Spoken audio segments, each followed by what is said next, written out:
The sense of life, a life concept for spiritual seekers on cooperating with the universal spiritual realm, Unispirit. An X-concept of uniprology by Emmanuel and Dieter Schwerter. New approaches to thinking can be found in all religions. They are an integral part of the evolution and development of faith. An example of this is Hinduism, which is about 4,000 or 5,000 years old and has experienced many changes in its pantheon over the millennia. Eventually, the principal deities became Vishnu, Brahma, and Shiva. Shiva, as an innovator, symbolizes the change of old traditions and adapting to the spirit of the times by introducing new and progressive ideas. This reflects the transitions of the age of Aquarius. Uniprology refers to all changing tendencies in the realm of universal and metaphysical thought. It can serve as a foundation for people who have difficulties with the current dictates of faith. The life concept Unispirit, universal spiritual realm, offers solutions by raising awareness of life after death. The 5 theses of Unispirit demonstrate how the path to the sense of life can be recognized through the freedom of belief. 1. Every human being is endowed with a spiritual essence that leaves the body after death. 2. Each individual is unique and has the freedom to shape their own life without adhering to prescribed thoughts, commandments, or religious constraints. 3. The individual spiritual essence returns to the universal spiritual realm until the next incarnation. This cycle repeats until the wheel of reincarnations is traversed. The fear of death is alleviated through reincarnation. 4. All individuals undergo reincarnations on Earth to redeem the opposites reflected by our 2 brain hemispheres. 5. We can always connect with other non-incarnated spiritual beings, mentors. Collaboration with a spiritual mentor is of great assistance, as it provides support in all life situations. Uniprologists, Unis, are individuals who seek new spiritual paths with the spiritual. New insight. The cooperation between the material and the spiritual universal world gives life a new meaning. Our life goal, to overcome the greatest evil of life, greed, and all other polarities. Furthermore, according to Immanuel Kant, critique of pure reason, to be free in terms of self-determination. Likewise, in the spirit of neighborly love, to live on equal terms with all people. After traversing the wheel of reincarnations and redeeming the polarities, the life program in 3-dimensionality is complete. Chapter 1. Introduction to Spirituality. Despite many prompts, every development has its own time and occasion. For the author, it was an article in a magazine about 2 men who were clinically dead after a car accident. Upon their revival, they reported their experiences during the phase of death. Such a stimulus can shape awareness and bring the realization, death is not the end, but the beginning of something new. This newness is related to the meaning of life, and thus to life beyond our material world. Introduction to Spirituality begins with the serious question, where do I come from? Where am I going? Why do I live? And what is the purpose of my life? For those who seriously ask these questions, this is the entry point into spirituality. One is guided by the spirit world and receives appropriate information at the right time, be it in the form of a significant book, a film, a conversation, or other spiritual sources. As development progresses, a direct contact with the spiritual world emerges. Conscious processes, especially during meditation, kick in and make the connections understandable. Over time, a picture is formed from many pieces of information that explains the meaning of our existence. This process took the author 15 years. In the end, the question arises, what is my true life's purpose? Chapter 2. The life concept of this work. Many consciousness processes occurred at night. The idea that it should be a concept and not just a book was also prompted by spiritual helpers. After the author realized that the concept should be aligned with the spirit world, alignment was done through direct contact with the spirit helper, Emmanuel. He suggested the sequence in which consciousness processes and important information should be brought together. The concept was ultimately structured differently than originally planned. Emmanuel agreed to give a greeting to the concept, which he transmitted on the level of consciousness. Thus, this life concept emerged in collaboration between Emmanuel and Dieter Schwerter. This concept, when internalized, can be a great help for people in their spiritual search and life problems. Spiritual helpers are always ready to assist, viewing the concept as a means to promote a new consciousness. Knowledge of the spiritual world is the key to a meaningful life. Chapter 3: The Universal Omnipotence. The existence of universal omnipotence is unquestionable, even though there are various interpretations. Behind terms like God, Allah, Nirvana, or other deities lies a unified universal force. Doubt regarding this omnipotence can be clarified by considering humans as the result of creation with their unique functions. Fantastic processes take place in the human body: the respiratory system, the circulatory system, the digestive system, the nervous system, brain function, and the individual spirit entity, which freely utilizes the body. It becomes clear that an almighty force has acted here and in nature. This force surpasses our imagination, but we can comprehend it as love. Unity, light, and love prevail in the spiritual world. The polarity that characterizes our material world does not exist in the spiritual world. Evil is part of our polarity and contrasts with goodness, and thus with love. Processing this polar principle is the content of our life and development program. It is difficult for us to accept this principle, as we often want to relinquish responsibility, especially in difficult situations. Yet since we have the freedom to determine our own lives, each person can determine the tasks and course of their life, for better or for worse. Universal omnipotence has given us the ability to do so in the form of uniqueness and freedom. After experiencing polarity and the cycle of rebirth, everyone returns to the unity of the spiritual world. In the spiritual realm, evil does not exist as a polar energy. Here, light and love prevail, and the universal spiritual world manifests itself as love. Chapter 4: The Material Universe. In the beginning, the universe was an evolutionary thought that was converted into energy. From energy, matter emerged, thus creating the conditions for the formation of a three-dimensional universe. According to the current state of science, our universe originated from the Big Bang out of nothingness.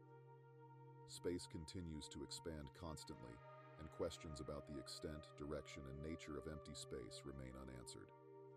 On the other hand, when we look at a table, signals are received through our eyes and transmitted to our brain. Unknown signals then convey the image of the table to us. One can imagine that our perception of the universe is also a representation of our subjective perception, presenting a virtual image of our world in our brain.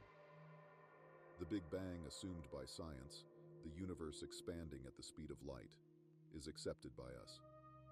Although science has not yet solved many mysteries, such as dark matter comprising 95% of our universe and the oceans, of which 90% are still unexplored. However, in the spiritual realm, many of us struggle to comprehend the heaven of Christianity, the paradise of Islam, and the nirvana of Buddhism, the religious world. The exact reality remains unexplainable for us humans, as we are unable to grasp it with our three-dimensional understanding.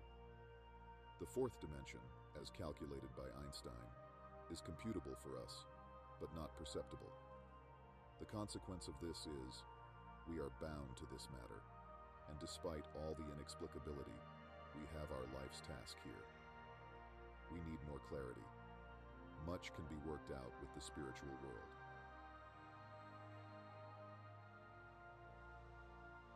Chapter 5: The Spirit World. According to mediumistic transmissions from individuals in contact with the spirit world, the spiritual existence was initially like a calm sea.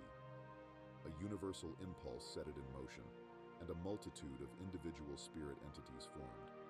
receiving freedom and uniqueness. Each spirit entity is free in its uniqueness. According to ancient mythological traditions, spirit entities from the highest hierarchies, such as Archangel Lucifer, violated universal laws and were cast out of heaven by Archangel Michael. Hierarchies emerged in the spiritual world, ranging from the beings of light to the fallen spirit entities in darker realms.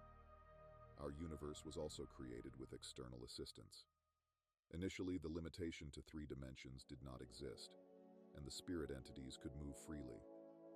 However, this freedom did not allow them to thwart the plan of creation. Later, some spirit entities deviated from the normal life rhythm on Earth and retained superdimensional abilities, performing wonders that are still difficult for us to comprehend today. These divine beings account for the diverse worlds of gods, which were partially replaced later by the religious founders Buddha, Christ, and Muhammad. The spiritual world is in constant evolution on all hierarchical levels. The path to light is open to all spirit entities and can be shortened or prolonged through incarnations in the material world.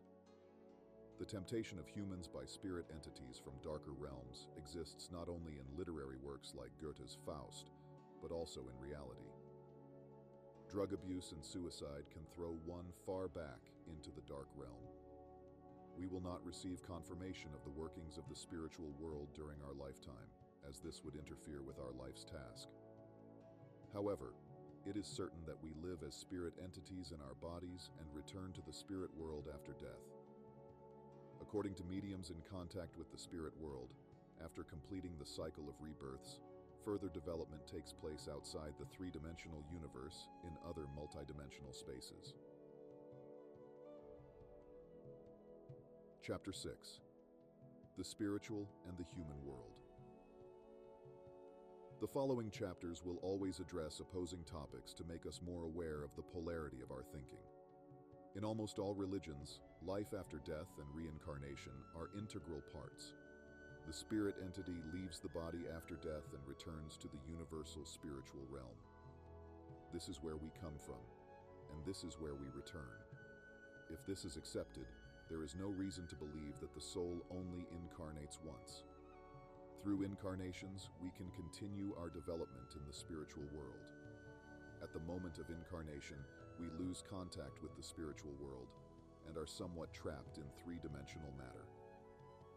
A major problem of our connection with 3-dimensional matter is the greed we allow ourselves. One of the 4 noble truths of Buddhism states, "The greatest evil in this world is greed." Our learning program is to overcome greed and selfishness. By living the opposite, we overcome dark and negative aspects and learn to live luminous and positive aspects. All information from our lives, every action, deed, and thought, is recorded in the so-called Akashic records and is available to the entire spiritual world as a library for further development. Our own incarnations form our karma, a database of all our good and bad deeds in this and previous lives. People who have built up negative karma in past lives may have to deal with a heavy fate today. In everything we do, we can always rely on the help of the spiritual world. Chapter 7: Unique Life or Reincarnation. According to the mediumistic transmissions of various mediums, higher evolved spirit entities, after creating the world and the universe with universal assistance, began to incarnate only temporarily. In doing so, they shaped the worlds of gods by appearing in various life forms, such as Zeus, who incarnated as an animal and a human. All other spirit entities remained in the human body for the duration of one life to continue their development in the 3-dimensional world, with their limitation determined by the lifespan of the human body. This limitation requires further incarnations for the continuation of the life learning program, reincarnation.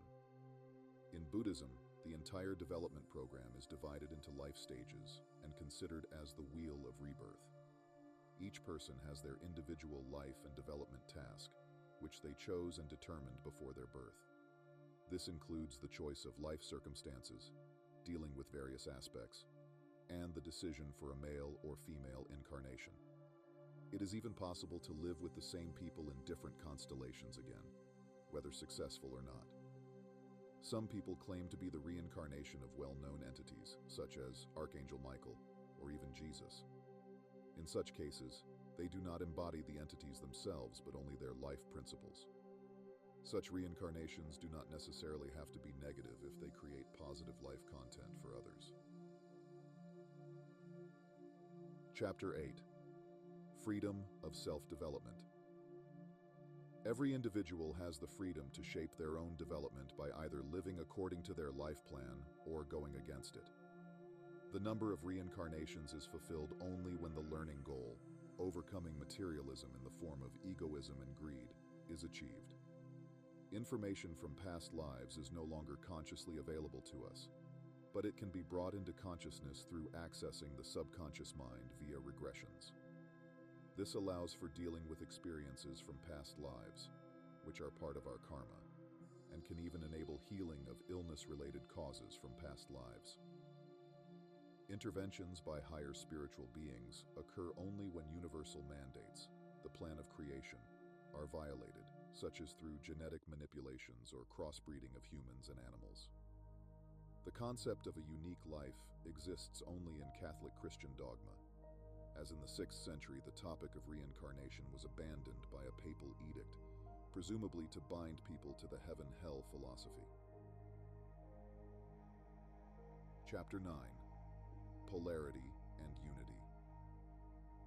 By nature, humans are equipped with two polar brain hemispheres, leading them to inevitably experience the polar principle in the material world.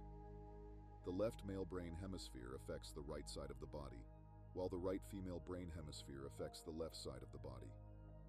Polarity allows for engagement with the principle of egoism, altruism, as well as other principles like poor, see rich. The goal is to overcome polarity and lead towards unity.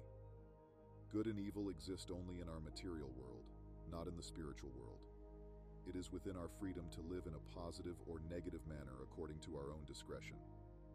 Different life tasks entail different life domains, and engaging with polarities is the foundation for solving the tasks of the life learning program. Chapter 10. The Male and Female Principle. Polarity is also evident in the dual gender of humans. Every individual possesses a male and a female side, and it is within their freedom to decide which side, or if both sides, are lived. The difference between man and woman requires engagement with the polarity of the other gender and the acceptance as well as resolution of opposites, which mystics refer to as the alchemical marriage. The fulfillment of life does not lie in external factors such as sex and harmony, but in the engagement that leads to further development. The integration of the male and female principles into yin and yang is a demanding life task, as it requires the willingness to allow closeness and to sensitize oneself to the other being. The mere pursuit of pleasure or the quest for harmony impedes genuine development. Chapter 11. Conscious and Unconscious Being. At birth, we lose our all-awareness. As soon as we take our first breath, we lose access to our subconscious, where information from past lives is stored. This conscious forgetting in material life allows us to fully concentrate on our life plan and to tackle the life-learning tasks contained within it. Unawareness of our problems complicates the realization of these problems. It requires self-reflection to figure out what disturbs us in life, causes anger, or repeatedly causes problems with other people. Making conscious the life tasks and actively engaging with them are crucial for solving life's problems. Chapter 12. Illnesses and Consciously Lived Health. Illnesses and suffering are not the result of arbitrary fate or God's will, but are caused by misdevelopments in coping with the life learning program.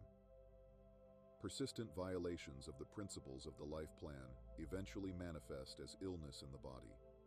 Even transgressions from past lives can manifest as diseases in the new life and are sometimes mistakenly diagnosed as genetic causes. It is important not only to treat illnesses with medication, but also to research their causes and make them consciously known. Problems in daily life often arise in relationships with others and can be resolved through conscious engagement with these relationships. The most significant life task is to engage with people in our immediate environment, such as partners, children, parents, or relatives. Acceptance and conscious engagement with these relationships are fundamental to coping with our life tasks. Realizing the spiritual significance of life, relativizing material attachments, and resolving problems with others are means to counter unconscious fears. By recognizing our own life task and fulfilling it, as well as by connecting the material and spiritual worlds, fears can be overcome.